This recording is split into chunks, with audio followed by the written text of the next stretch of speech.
Hello, future engineers. Here is another problem in rotated vessels.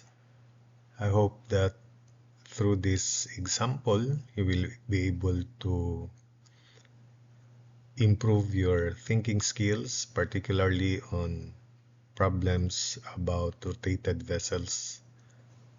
So here is the problem.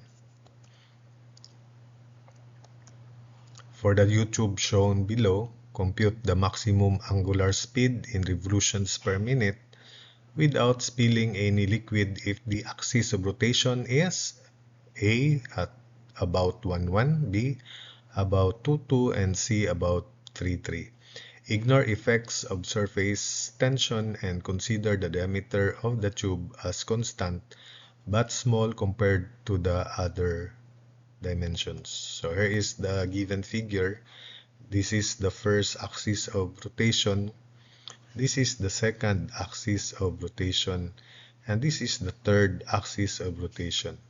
And our guide formula, h of the imaginary paraboloid of revolution is equal to 0.0005589 omega square r square if there is only one r.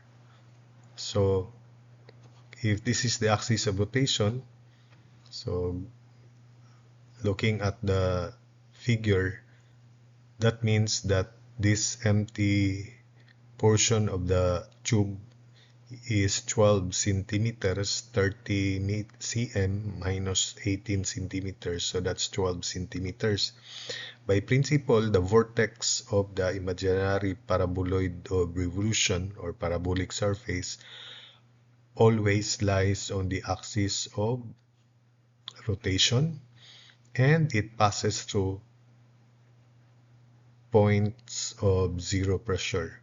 Since by principle also the vortex is the lowest point on the imaginary surface, so this should go down by 12 cm because on the other side this rises 12 cm. So the figure, the imaginary parabolic surface should look as shown. So that means this is the vortex is here, and this lowers 12 centimeters and the other leg rises 12 centimeters as shown. Therefore, the height of the parabolic surface should be equal to 2 times 12 or 24 centimeters as indicated here.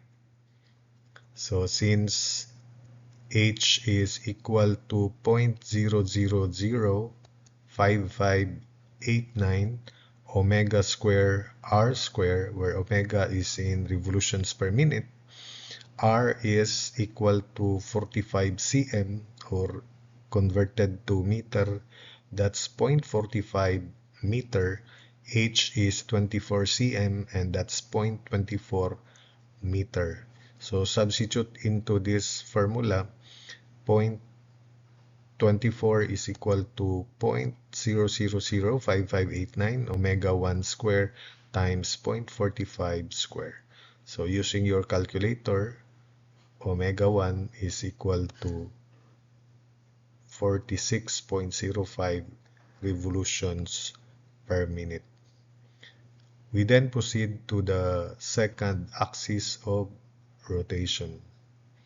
So the net height would still be 12 cm, 24 cm rather, because this should lower by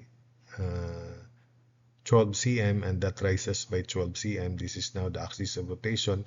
So the vortex of the imaginary parabolic surface would now lie on this axis, and it is the lowest. And it should cross the points of zero pressure, which are these points here. So it should look like that.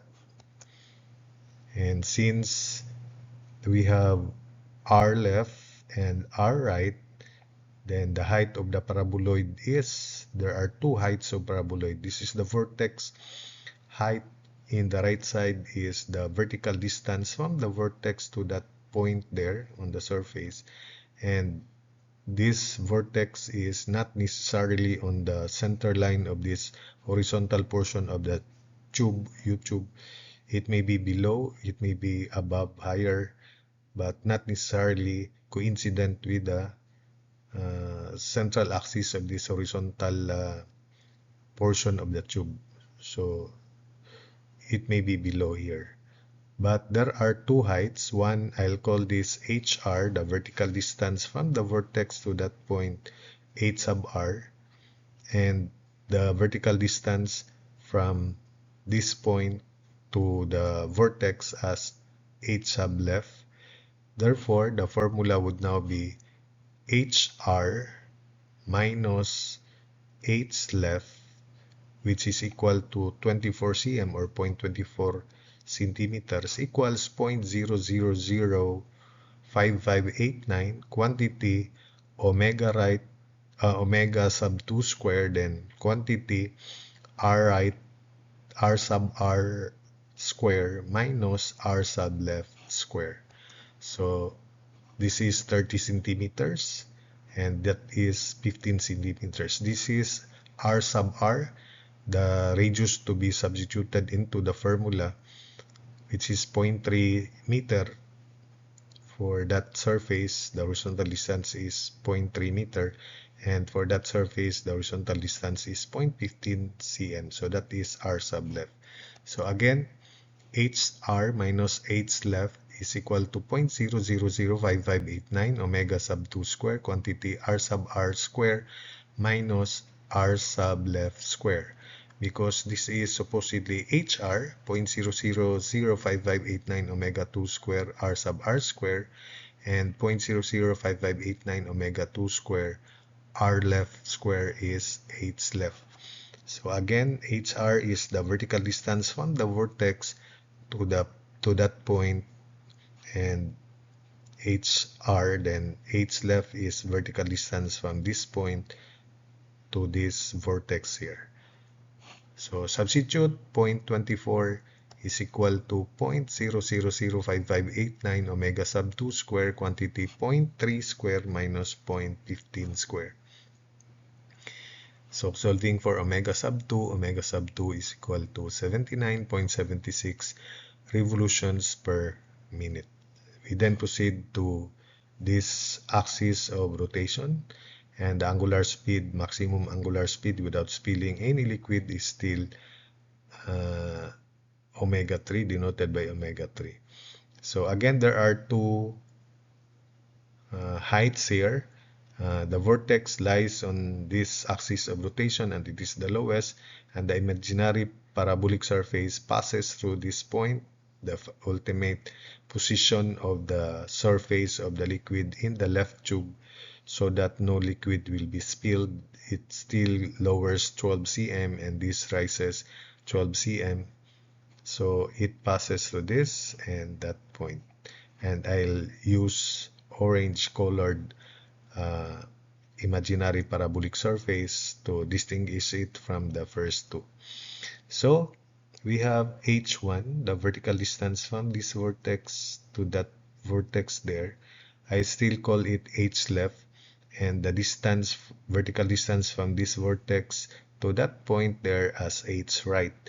Now the radius or the horizontal distance from this axis of rotation to that point is this time 15, 15, 30, so that is 60 cm, while the horizontal distance of this point from the axis of rotation is 15 cm. So r sub r is taken 60 cm or 0.6 meter, while r sub left is 0.15 cm, and we have the same formula here, although the rotation now, axis of rotation is about 3,3.